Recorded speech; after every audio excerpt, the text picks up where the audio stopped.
Boss, sa akin nakakonect sa Hot Wallet at EB Exchange ang hamster ko pero chinek ko both walang token tsaka nakalagay naman sa hamster ko na token deposited na sa EB.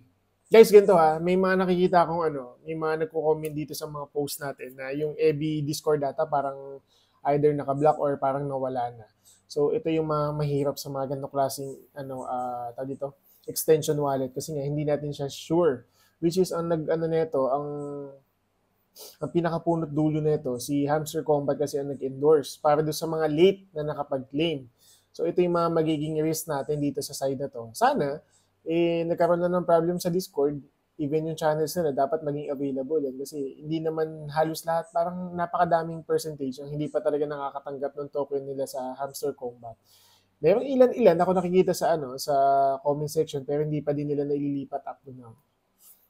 Isang lesson sa atin dito, wag natin patagalin. Sabi ko nga, di ba, kapag tayo may mga transactions, wag tayong una, wag din tayong huli. Nandun tayo dapat sa balance, sa gitna lang tayo. Kasi kapag una ka, madaming pwede maging cases din.